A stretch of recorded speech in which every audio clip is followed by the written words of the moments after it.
Hey everybody, this is the last story I'm going to be doing out of Venus in the Blind Spot, just because the last story in the compilation, who cares? So this one is the Enigma of Emigara Fault.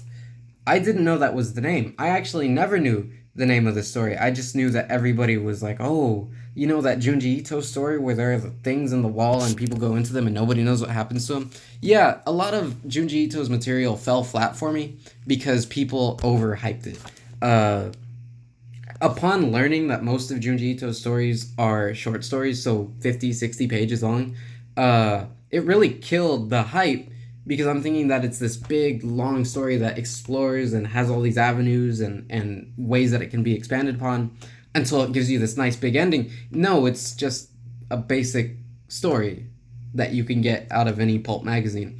So I think that has aired my judgment on Junji a little bit because the stories that I've been told about were a little bit larger than they really were. So this one picks up after an earthquake in Japan, and this guy meets a girl hiking towards one of the massive holes in the rock that was revealed after the earthquake because the fault shifted the land. And people are so perplexed by them because they seem to have no exit, and they are almost exact forms of individual people who live there. And so people are coming from all around looking for their respective hole in the wall.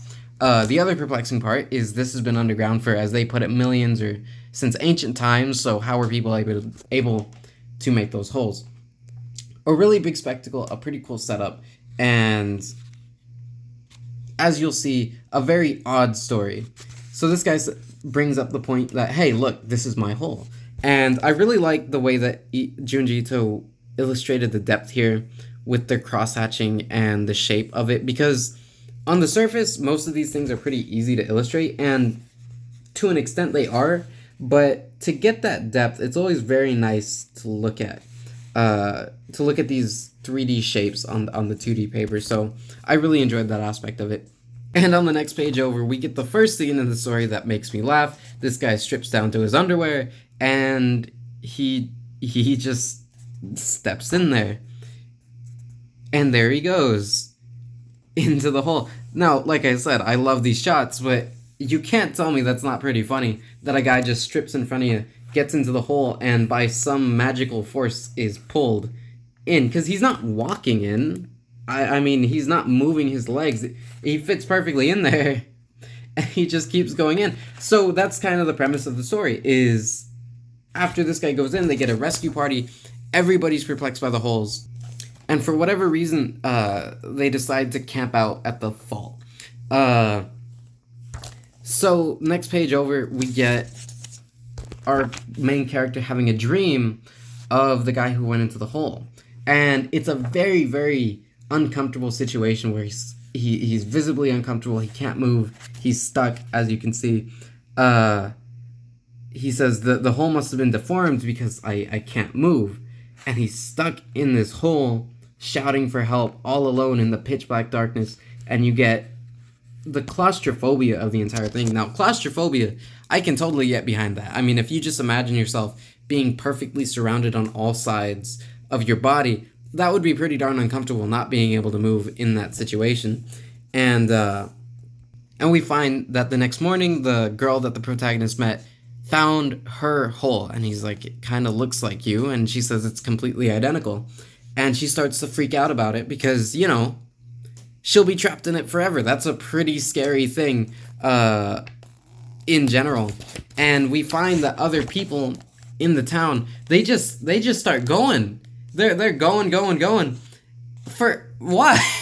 That's what I don't get about this story, is these people see the hole. Now, okay, whatever, it's fiction. The holes, they have this attraction that just makes them insatiable, and the people need to go in. They're frantic, they're what's the word? Hysterical to get into their respective hole, and they're all finding it. And we're getting this problem of all these people going into the holes, and I find that absolutely hilarious. And again, the way that they go in there like a cookie cutter, and they just get sucked in, and everybody's freaking out, like, it's really entertaining to me. And in order to comfort the girl, after seeing that she's freaking out some more, the guy, he just fills her hole with rocks. And he's like, look, let's just fill the hole with rocks. There's nothing to be scared of. It's just a hole. And guys, it's just a hole. I'm sorry. I know that this is supposed to be freaky, but there she is. There's a hole in the wall, and she's having an absolute meltdown.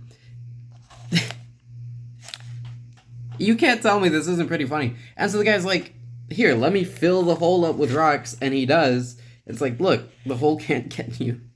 The holes aren't reaching out at them. They're like, they're just holes. It's your choice to get in them. And of course, night falls again, and for whatever reason, they're still camping there, even though they're scared to death of the holes. They get their little backstories. And of course, the two male and female protagonists who are of the same age and in the same place at the same time decide to kiss. And that night falls. They go to sleep. The guy has another dream. It's ancient times, and people who committed horrible crimes are sentenced to the hole. And we get a little sneak peek at what might happen to them inside the hole. That being, they get stretched to a cartoonish degree. So he wakes up from the dream, completely terrified, notice that the girl's missing, and he only comes to find that she's gone into her hole. There's no more rocks, and he's completely alone once again. And it's a nice shot of the mountains, the gray sky, the nighttime, the faint light. I really like it. So he falls down, he's sad, drops his flashlight, and he finds his hole. Everybody has a hole for them. You should go inside of it.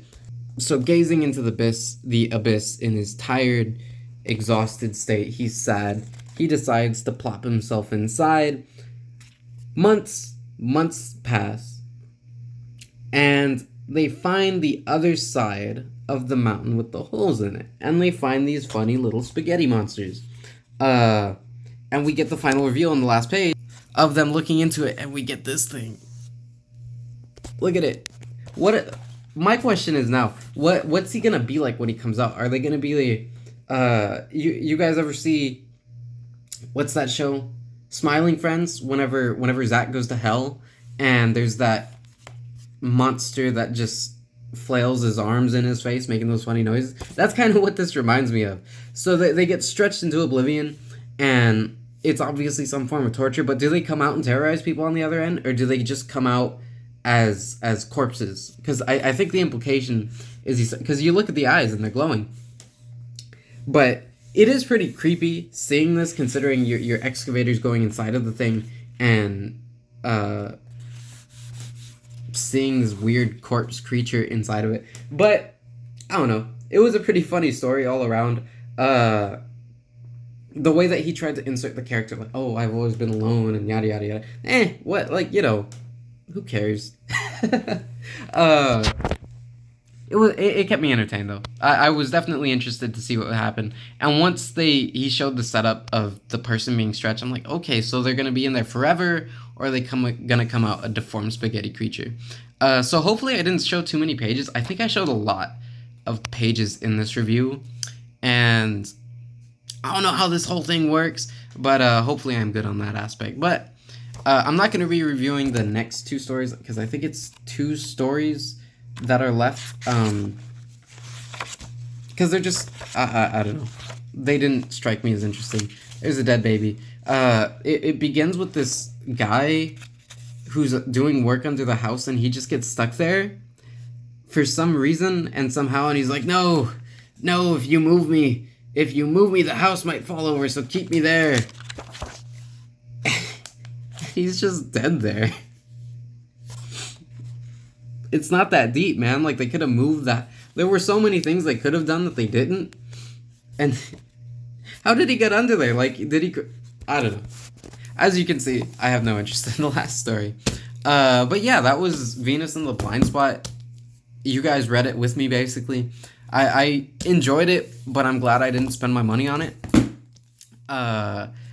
If you're a Junji Ito fan, go for it. Knock yourself out. Most of the stories are pretty entertaining, whether they're funny or horrifying, somewhere in between. But other than that, I'll be finishing up the Frankenstein compilation. I just started reading that one again. And yeah, so be sure to follow me on Instagram, subscribe to the channel, comment, tell me what you think of this story, what you think of the compilation as a whole. Be sure to check out my short story, which is available on Gumroad, called The Pigeon Queen. $5, no sign up required. Go check it out. And other than that, I'll see you guys in the next video.